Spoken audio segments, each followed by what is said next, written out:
What is wealth? Throughout the series we'll be running a brief segment on what is wealth. It compares Fred and John's financial affairs to help us see if we can determine what an accurate definition of wealth might be. I think you might be surprised. John is a party animal. He never misses a Friday or Saturday night out on the town. He is always recognised in his sparkly tuxedos. John prefers the red one and mostly wears it in preference to his peacock blue suit. He says he is more easily recognised in his red tux, and this makes it easier for him to jump the queue at his venue of choice.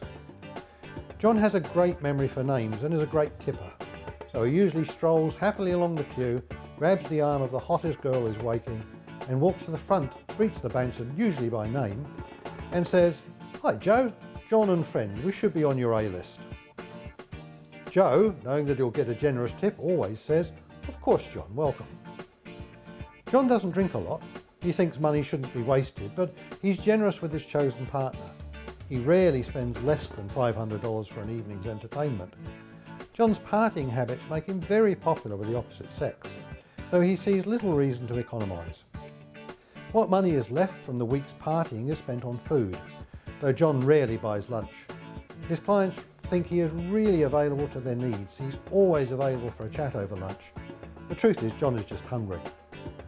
After a complete lunch, John eats out at quite modest restaurants in the evening. He rarely cooks. He says he can't stand the smell of burning. Even though Fred spends most of his time getting totally involved with his computer program he's developing, he still likes to stop and cook his own meals. He loves to time his meals so he can eat it in front of the television and watch a cooking show. He likes The Iron Chef, not only because the cooking, but the tacky voiceovers makes it pretty good comedy. Fred doesn't spend a lot. He says he isn't tight but simple. He likes to shout his girlfriend to a show, movies or a restaurant meal occasionally, but she prefers to grab a video and eat in.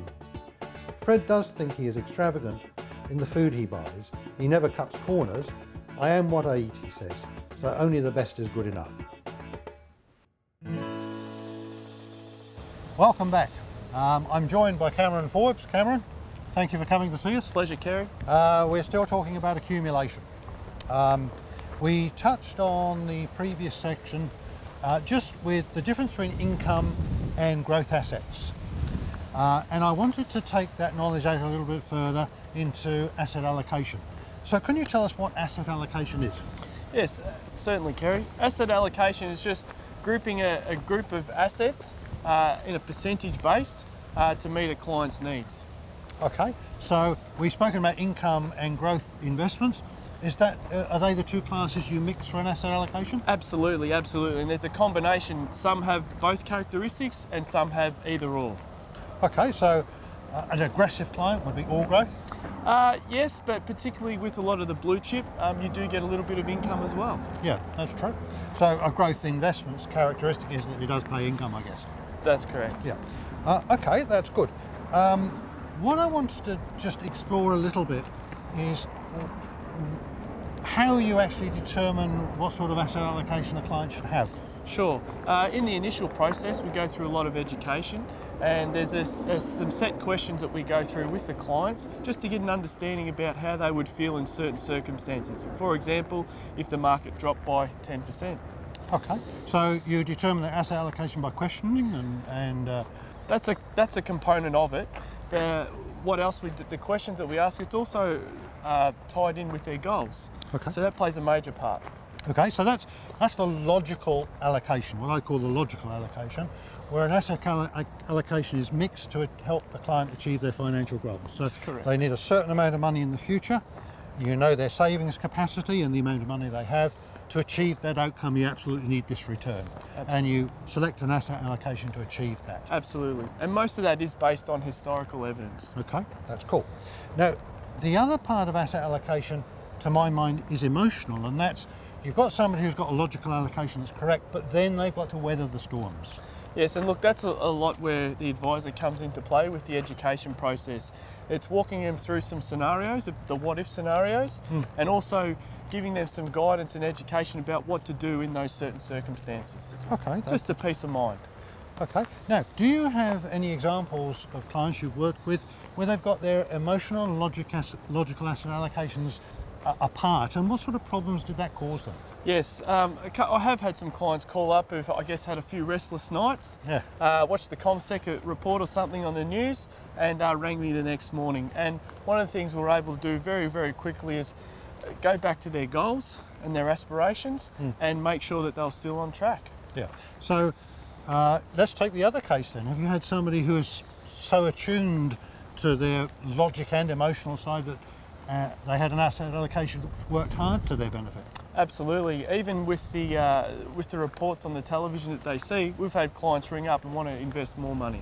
Well, I guess that's the time to do it, isn't it? Absolutely. Yeah. I remember reading a story about a financial advisor in America, and their ASIC equivalent gave him a reprimand because he'd put on his window IBM shares on special. Well, we'd all like to get a piece of IBM, I think. Yeah, that's right. Education then is the most important part, because when there's a rough ride, it's the time you spent with the client explaining what's going to happen that holds them on track. Absolutely, and often then the client wants to hear some of the fundamentals, and that is what's happening in the economy, how are those companies performing, why do you still believe we should have money invested with them? Yeah, okay. And just being in touch, I guess, is another thing. Absolutely, being proactive with the clients, letting them know of any opportunities that arise as well. They're really receptive to that. Okay, lovely. Thank you, Cameron, for joining us. That's really lovely. Thank you. Your asset allocation, you'll have a super fund or a managed fund of some sort. What is it? Are you aware of what it is? Is it meeting your financial goals? Are you worrying about it? In terms of the emotional allocation, if you're losing sleep over the asset allocation, change it, even if it costs you money.